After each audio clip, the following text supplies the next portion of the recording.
can still load the demo.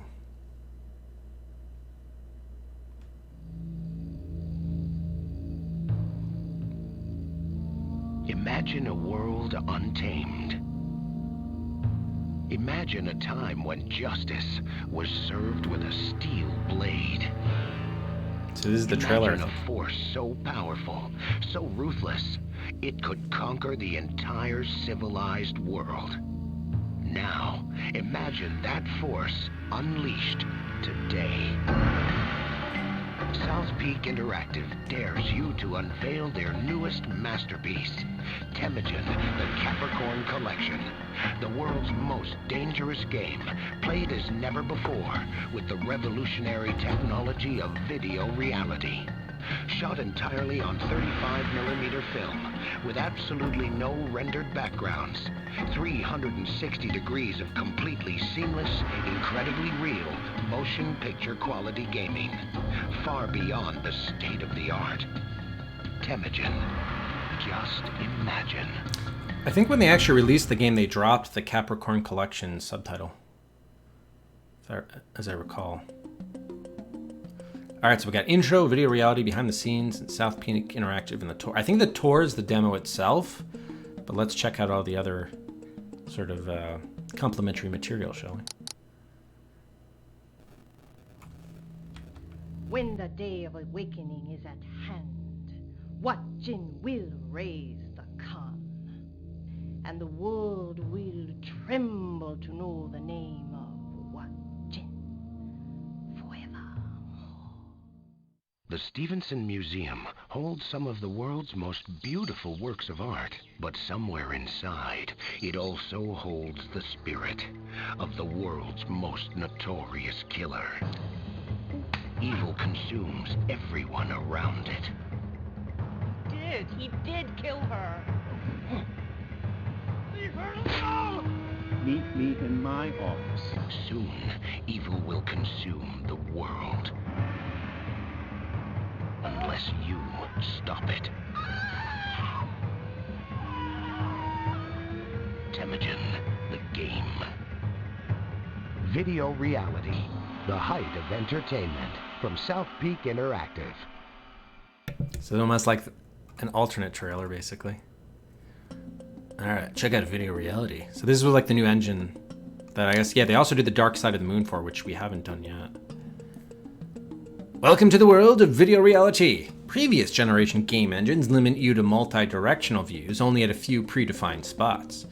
They then move you between these spots without the opportunity to change your mind or choose what you look at while you're moving.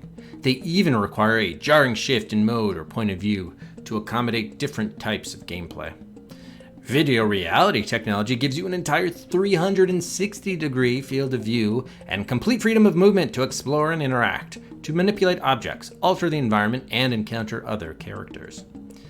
Video reality completely and seamlessly immerses you in the game, letting you control where you want to go, when you want to go there, and what you want to do all along the way. For more in-depth information about SouthPeak's video reality technology, visit our website, southpeak.com. Yeah, again, which sounds great in concept, but in practice, it was super...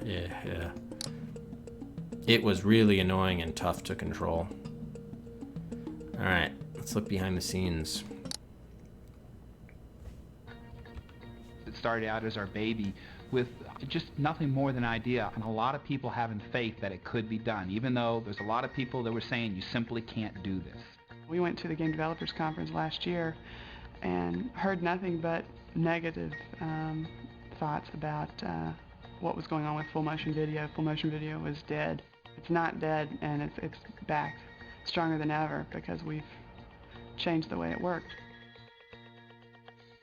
We looked at the different types of games out there. There were basically the click a mouse and show a picture, show a video, and then the other end of the spectrum that we saw was the the virtual reality, the Doom. And we realized that people wanted the real high quality of the show a picture or play a video type mode, but they also wanted the interactivity of the Doom. Maybe we could solve that problem. This magic is real. Temüjin really provided us with fantastic background, really dynamic characters, and a really interesting story that most people aren't going to expect to find off the shelf. The story is based on the life of Genghis Khan, the Mongolian conqueror. We have suggested that he may have had a supernatural power helping him. In the Capricorn collection, one of these artifacts is actually the repository for the evil force behind Khan, and the story involves certain individuals manipulating it to their own ends. Where Khan conquered his known world, they're going after the entire planet. The Khan will rise into a world unknown. Sheer beauty of the image is so much greater than any other game that's out there right now. It will draw the player into the experience in a way I don't think that they're used to. Because we were creating a 360-degree environment, everything had to match depending on where you were looking. If you turn to another angle, which was probably shot at some other time, the lighting had to be seamless. Things had to be constantly in focus and remain perfectly constant. We also try to reenact what a player would do if they had the chance to go through that room. Really had to start out with leveling the camera within 0.2 degrees and trying to keep the camera height around 5'6" to be closest to what a person's height would be. We were constantly pushing the edge of the envelope in terms of production. For example, matching up a camera shot facing one direction with another shot facing 90 degrees in this direction, and that had to be exactly 90 degrees, and the camera had to be exactly level. We wanted to use the highest production values possible for this game, and so we shot on 35mm film. It gave us a richness that we were able to keep as the film was transferred to videotape and then encoded as MPEG. There's just no way you can go halfway with 360 degrees of navigation. You have to build in all the details that the gaming community is expecting. Everything that they're used to in graphics, we had to create in the real world. Someone was talking with a friend in California about scenery and shooting 360-degree sets. And the guy was quiet for a minute on the phone. He goes, "You can't do that. It's not done." There's a lot of technological things that have to happen when you design this kind of set. Just the floor surface itself is a big deal. The door openings are a big deal. They're a certain size and the camera has to fit through. With every room, the player had the ability to go and examine virtually every corner of those rooms so that every object had to be as precise and true to form and correct in the context of the game and what room we're in. So it was really fascinating to be that detailed about every pitcher, every teaspoon, everything like that. You have to really be creative in finding pieces that will work, that you can procure today, and find craftsmen who can assemble them so that the look is very rich and real. The period pieces are always very elaborate. You know, we made sure that the detail, in case it was ever seen, was there. We wanted, if somebody got up close to a picture, we got the high quality image instead of this pixelated image we got out of some of the other gaming type environments. We have to be able to build a model that actually looks like it's sitting in that environment without any obstructions. And most computer-generated images look computer-generated. And so our challenge was to make these look as real as possible. We would find the actual real element first, and then we would hand it over to the graphics department and they would do renderings of it and incorporate it into the rooms and environments that it was in. Everything you do is a piece of artwork, from the cursor to the bars in the bottom. The actual computer screen is the artwork. So to really understand what the screen's going to be like, how the programmer is going to position everything, sometimes we didn't know. One of the features that's really incredible to me in this whole project was a comic book. One of the artists that worked on it, just incredible, the way she handled the creative part of producing the comic book. That in itself could probably be a spin-off on this whole project. It makes a very rich environment for a person to play. Even people who don't know anything about games will have a good time checking it out. The role of that department, our department, was taking the huge number of assets that all the departments generated and rolling them into one cohesive game that you could pop into your computer and play. The creative and the technical have to be inseparably married. I don't think anybody fully realized when we first began the sheer extent of the size of what we were going to be working with. We have got over 90,000 pieces right now in the puzzle.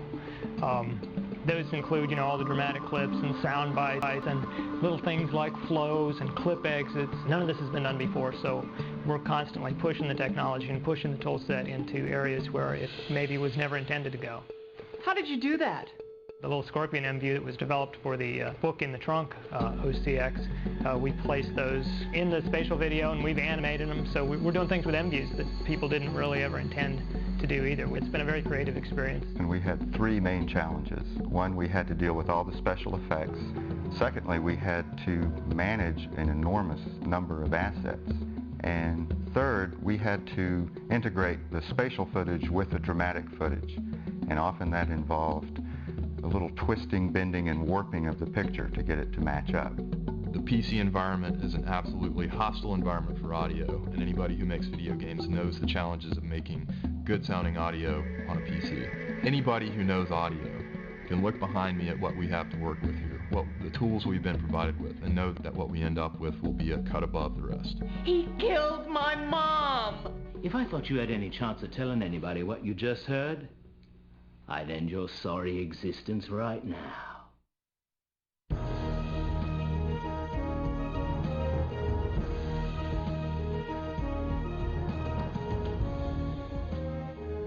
First thing that really struck me about Temüjin was the navigation. They're able to walk around in actual film footage. They're not on a set path. I'd never seen anything like that before. We had to have the testers basically explore every possible nook and cranny of the museum just to make sure nothing's going to happen that's not supposed to. Temüjin really shows something that is not the product of just programmers or not just video production people or just graphics people. It is a collaborative environment that we are able to take the richness and the quality that each of the individual teams has to offer and put them all together. Now that we've proven we can do it, I think this is the first in a long series of titles that SouthPeak is going to produce that are continuing to raise the bar on quality and entertainment in the gaming world. Spoiler, it wasn't. I really didn't know it could be so good. Just play the game, okay? Okay, man. If you say so. Alright, what do we have about SouthPeak Interactive? SouthPeak Interactive is a multimedia entertainment company that develops, publishes, and markets quality products that will heighten your senses, challenge your skills, and blow your mind. You can reach us at the address below in Cary, North Carolina. So yeah, I mean, Temüjin was the first game they did. So from that perspective, it's certainly impressive. I mean, I respect all the production work that went into it, but still, from like a gameplay experience, with the interfaces and particularly the navigation, I did find it quite lacking. All right, let's head into the tour here. The Stevenson Museum won't be open to the public until later this year. We planned a special tour for invited guests, but the key to the Capricorn exhibit is missing. Look around. Take in the pieces of art. Just don't disturb the staff. Go on. A little culture won't kill you. No, yes it will, says the management. All right, so I guess we have to get the key to the Capricorn exhibit. Okay. All right, help. Go to this destination, go forward, stop, turn left, turn right. F1 is help, escape to interrupt video. Audio, you may need to adjust your wave and MIDI volume settings. Hopefully not.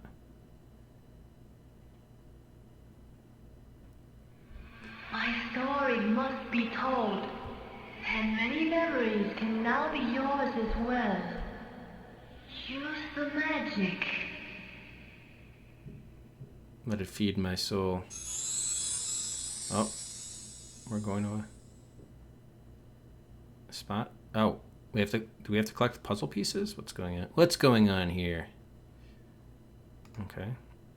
Oh, well, that's nice. I don't think they had this in the regular game, this whole destination thing. I think it was just like go to a random spot.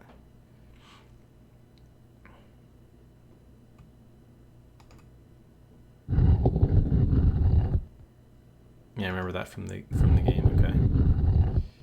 There's that thing. Can we look at the fireplace? No. Hey. All right. Turn left. Oh, I can't.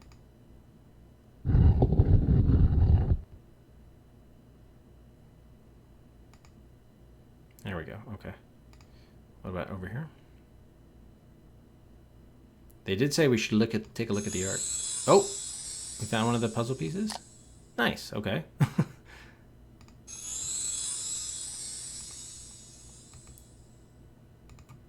Can we just get that?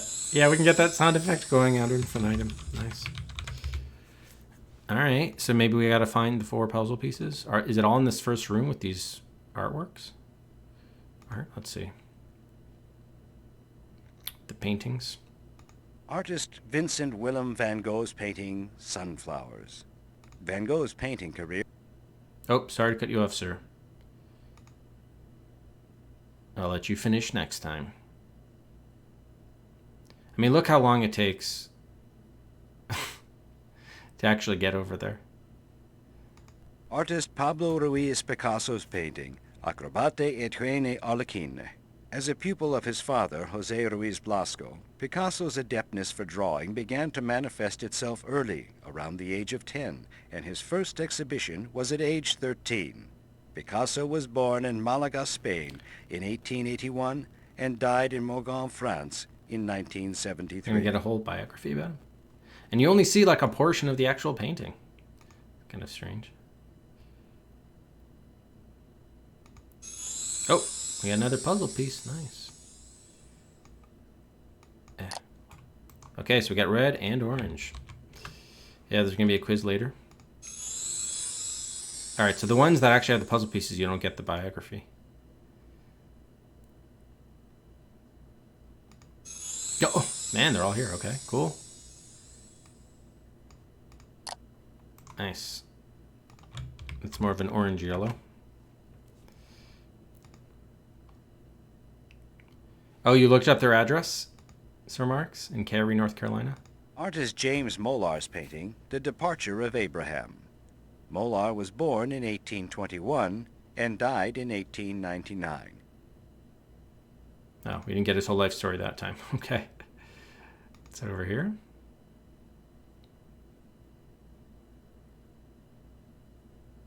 So abandoned lot. Wow, so they even tore down the building, like their office building, huh?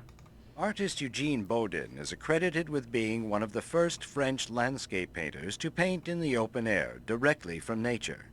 This painting, The Beach at Villarville, displays clearly his talent for recreating the outdoor scene. Bodin was born in 1824 and died in 1898. So he did, yeah. I remember there's a table here. Yeah. With the guest book. There it is. Oh, we got a scorpion. Uh-oh, is that thing gonna kill us?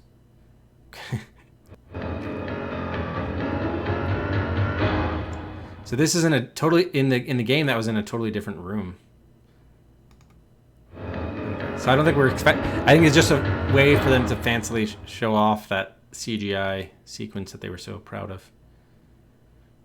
Okay, there's a painting behind us. I know that. Oh yeah, and the doors. Can we leave the museum? No, we cannot.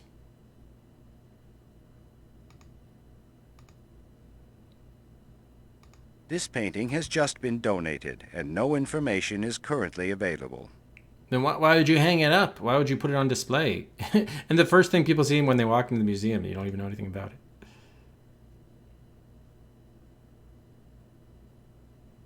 I'm amused. Okay, we got the map in the museum. So we're in the Great Hall. Yeah, we got Stevenson's office maze. This is the other funny thing about the museum, which is crazy to me. So you have the Great Hall, right, which is the entrance to the museum. And then there are only 2 other rooms with exhibits, the New Artist Gallery and the Capricorn. All these things in green are like offices. This is the gift shop. This is like an artist studio, and that's like the snack or that's even more like the employees like employee lounge and like janitorial closet. And then there's just like the garden. But their museum only has 3 rooms with exhibits. So it is a small museum, even though they make it seem like it's this big fine art museum. Okay, let's check out this one. Yeah, it doesn't look like we have, in this demo, we have an inventory.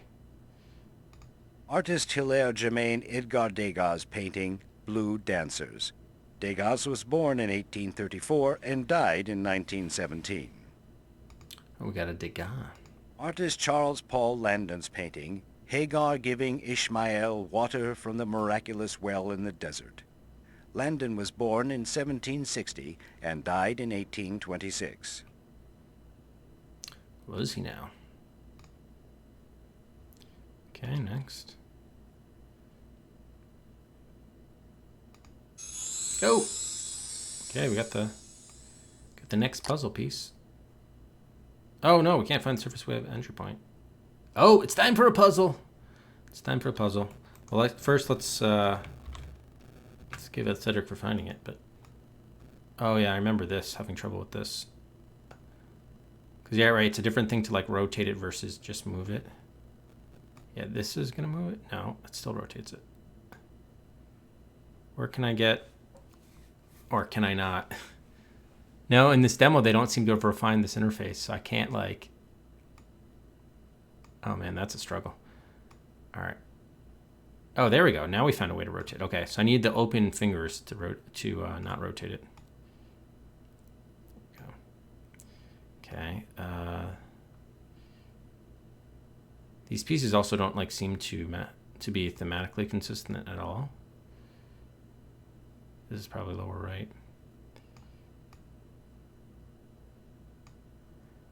Oh, this could be a problem. Oh, I guess it's up here. Are these not going to snap into place?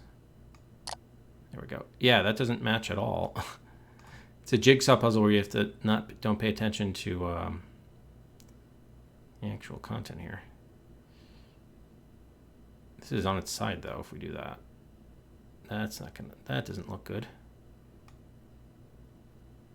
I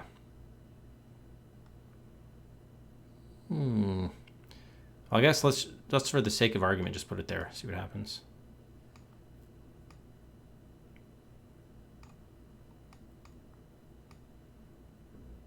Yeah, that's not gonna fit. Well, I don't want to rotate to have these guys on their side. That'll look crazy. Can I rotate this to have this snap in the corner? No. Let's see. I mean, regardless, we're definitely missing a couple pieces, it would seem. All right, let's try moving. This is the right orientation of this piece. So maybe we want to rotate this, and it doesn't matter what's actually... It could just be it doesn't matter what's actually on the pieces, since these click into place, but obviously they don't match. So maybe it's just more about getting this stuff to fit rather than worrying about what it looks like. I don't know, very strange. Very strange. Yes, what if we were to rotate this guy?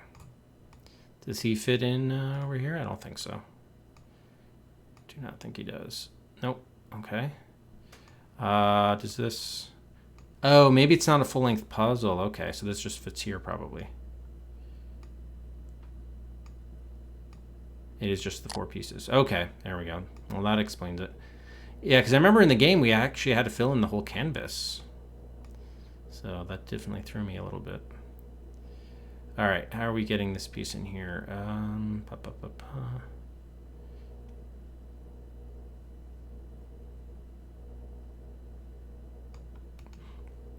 Oh, you can flip them.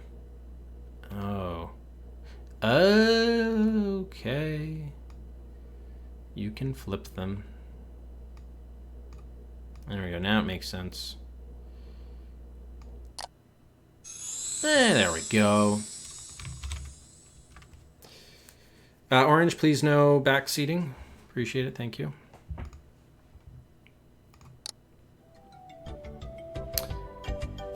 Hambonio, thank you for the Prime Gaming sub. Appreciate it. Thank you, Hambonio. Yeah, fortunately I didn't see that, but okay. Artist Cornel van Spaendank's painting, Flowers in Brass Vase, is just one of many famous still lifes painted in his lifetime. Van Spaendank was born in 1740 and died in 1810. Welcome to the Rufus Ruffians, Hambonio.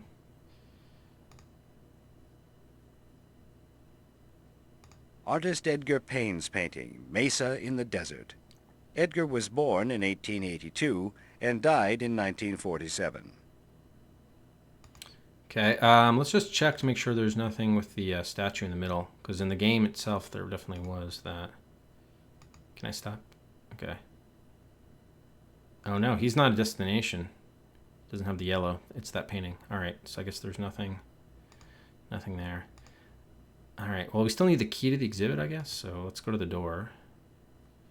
All right, that opens. Hey, no, stop. Okay, we gotta try the Stevenson's door, please. No, it's locked. Can we get to this painting? I guess we don't have to collect puzzle pieces, so maybe we don't worry about the paintings for now. All right.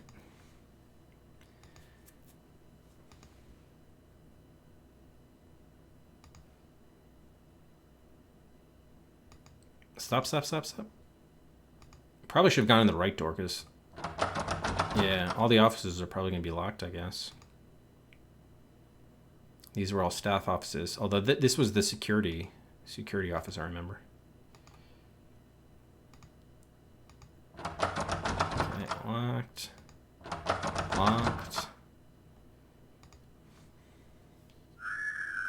We heard a scream! Oh no, someone's in trouble. What door were they behind? Okay, well, this is supposed to be locked. This is the Capricorn Gallery up here with the red doors.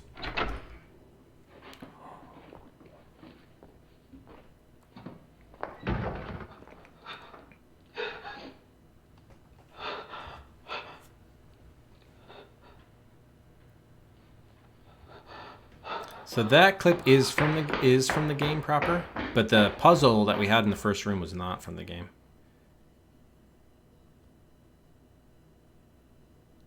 She saw something she didn't like. Okay, so we need a key. I guess we need a key. The object is to find the key that we can open that room. I think that's the way they made it seem. Okay, we can go into the employee lounge. Is he going to be sipping his teacup? Yep. Okay, so this is from the game too.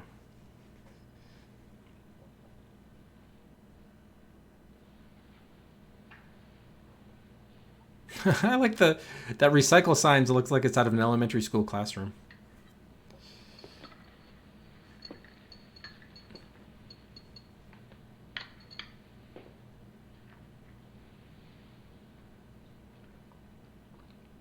Nice.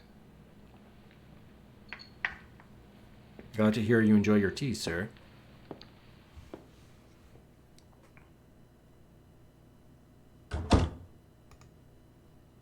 Oh, do we want... All right, fine. We'll check the... Okay, we can't get into... That was the supply closet. Okay, we can't do anything with the fridge or these signs. Whoa. Okay, I assume since there's no destination thing, we can't do anything here. You could in the game itself, but...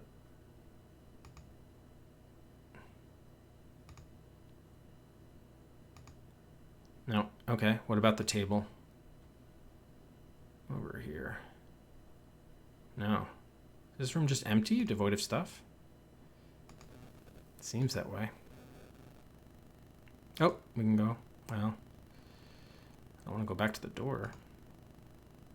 No, yeah, that doesn't look like there's anything we can interact with here, other than the door, which is locked. Okay. Do the creators of the game also appear in the game itself? No, I don't believe they do. Like, and everyone that we saw in the making of video, they were not actors in the game, if that's what you mean.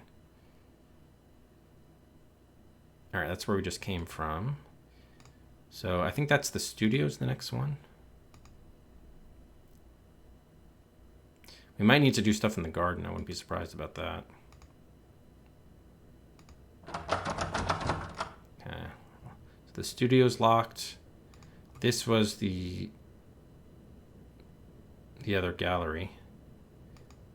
And then the gift shop is dead ahead. Okay, that's also locked. Can we go in the garden? No. Okay, so the garden is closed. All right, well, the gift shop is open. So let's check that out. Yeah, I'm aware that other games did it, sure. Typically by the mid-90s, though, that was a far rarer practice as opposed to the early 90s. Oh, hi. Oh, isn't this exciting? Yes, thrilling. Oh, inventory's all done. Everything's just where it should be. Cue something breaking? Uh-oh. I better go take care of that. She gave us the once over, didn't she?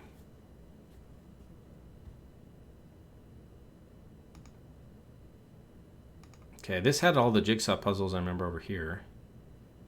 Is that what we... Okay. In the demo we can't... Nope, can't interact with that. Okay. What about the table here? Yeah, this was nothing in the game, so I wouldn't expect it to be in the demo, but...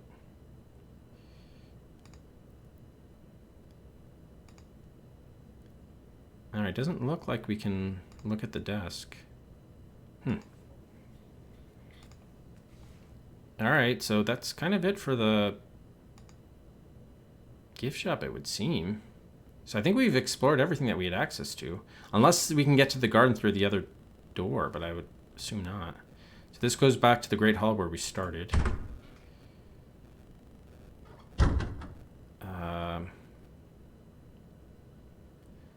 I assume we're looking for the key. Yeah, let's just try the other door to the garden.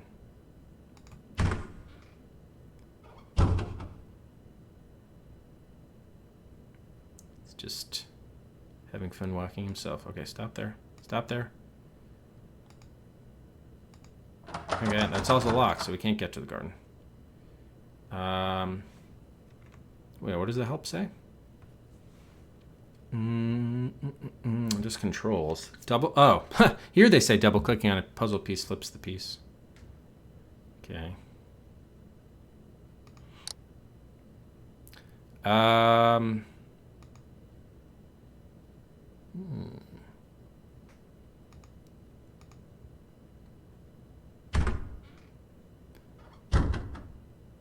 Okay, so maybe let's take a closer look in the middle of the room.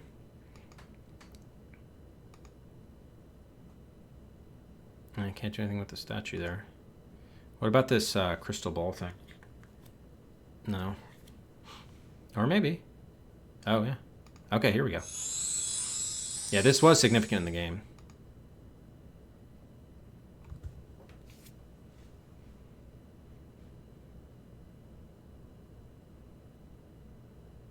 Really? Which person, Sir Marks?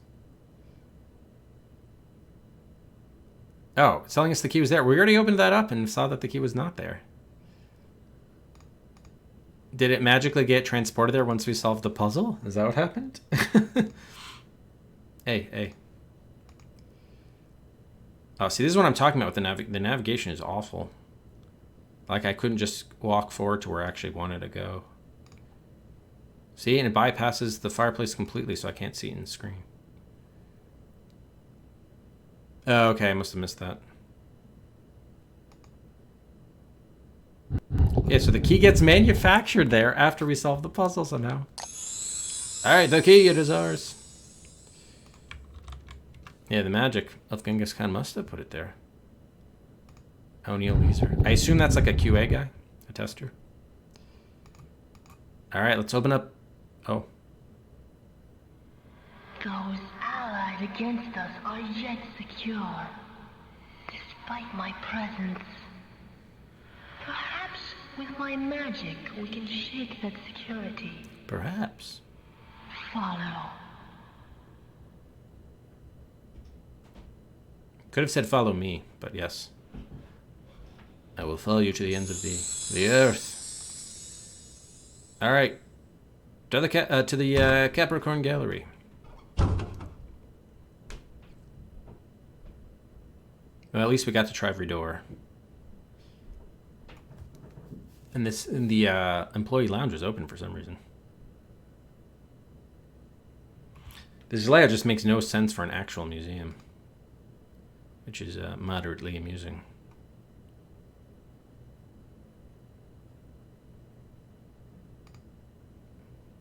Your tour is over. Get ready for the game.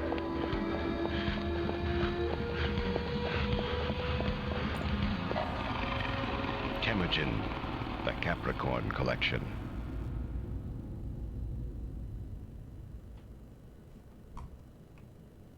Okay, the tour is indeed over. And after 35 minutes and 28 seconds, we have toured the Great Hall of Temüjin, the Capricorn Collection. So yeah, basically, I mean, it wasn't all the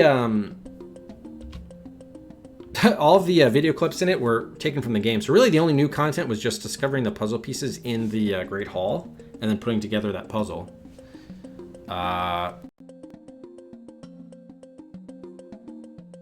Moderately interesting.